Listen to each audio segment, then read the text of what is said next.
Very good morning, dear students. Dear students, in the previous module, we discussed about the features of democracy, and the first feature we discussed was we discussed the major decisions by elected leaders.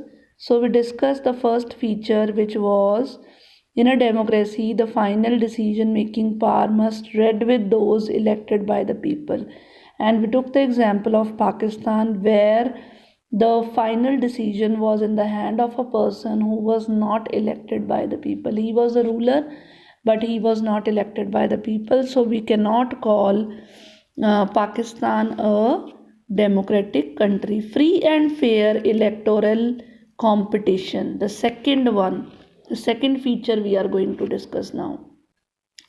Free and fair electoral competition. So here we will take example of China. Fine. Elections are regularly held in China after every 5 years for electing the country's parliament. Fine. That is National People's Congress. Fine. Every 5 years elections are held. The National People's Congress has the power to appoint the president of the country. So, this party has the power to elect the president of the country. It has nearly 3,000 members elected from all over China. Some members are elected by the army also. Before contesting elections, a candidate needs the approval of Chinese Communist Party. If one want to become the candidate, that needs the approval of Chinese Communist Party. Only those who are members of Chinese Communist Party or eight smaller parties allied to it were allowed to contest elections held in 2002 and 2003. The government is always formed by the Communist Party only. Since its independence in 1930, children. Now see what we have seen in China, that China has only one party. Here in India, we have more than two parties, but in China, the political party is only one, the Communist Party. If the other parties are also there, they had to work under the Communist Party only, means the people they do not have any option. They had to go for only one party. They can change their member representative, but that will belong to one party only. So what do you think? Elections are taking place after every 5 years, but the party is the same. So do you think it's a democracy? Okay, now we will take the example of Mexico. Fine, it took its independence in 1930. Now, Mexico holds election after every 6 years. Every 6 years, they are electing their president. The country has never been under military and dictators' rule. Never ever. But until 2000, every election was won by a party called PRI. Again, the same thing. Now, there is also one party, Institutional Revolutionary Party. Now, opposition parties did contest elections but never managed to win. Here, only one party is winning, the other parties are not able to win. Fine. And this PRI, this Institutional Revolutionary Party, is using all the dirty tricks to win the elections. Means this party is not allowing any party to win in that country. They are winning by hook and crook.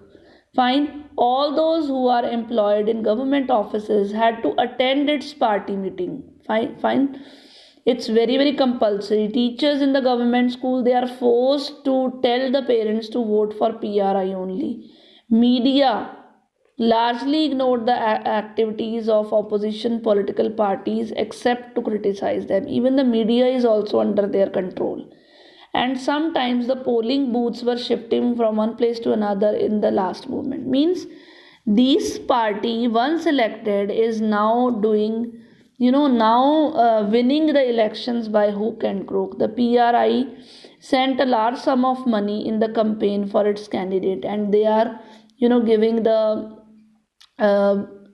bribery also. They are giving the, money also to the candidates to just give to the people and get the elections done. Should we consider the elections described as above people electing their rulers? Are people really electing? They're reading these two examples. After reading them, we just get a sense that we cannot. There are many problems here. In China, the elections do not offer the people any serious choice. The people there, they do not have choice. Fine. What they are doing nothing, but they have to select the same party. The member can change but the party will be the same is happening with Mexico also. People, they do not have any choice to practice. They have no choice. The ruling party is the same. The ruling party is not able, nobody is able to defeat that party, and they are using all the unfair ways to get the elections, to win the elections. Fine. So we can thus say that the second feature of the this democracy is a democracy must be based on free and fair election. So in both these countries, free and fair election is not taking place, where those currently in power have a chance of losing. So once elected can lose also, but here they are not losing their power. Again and again they are coming in power by hook and crook. So we can't call this a democratic country. The next, one person, one vote, one value. Fine. That is the third feature. Fine. So in the, if you talk about Saudi Arabia, until 2015, what was done there? South Arabian women were not allowed to vote. So can you call it a democracy? Estonia, which is near Russia, fine, a part of Russia you can say, has made its citizenship rule in such a way that people belonging to Russian minority, the people who are Russians and living there in Estonia, so they are, it's difficult to get the right to vote for them.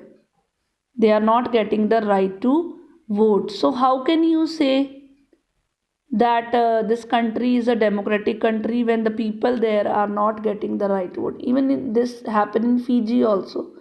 The electoral system is such that the vote of an indigenous Fiji, means the natives there only, and the one who is, the Indian Fijian, means the one who has, at the British time they took laborers from here, so they are settled there, they are born there, so they are Indian Fijian.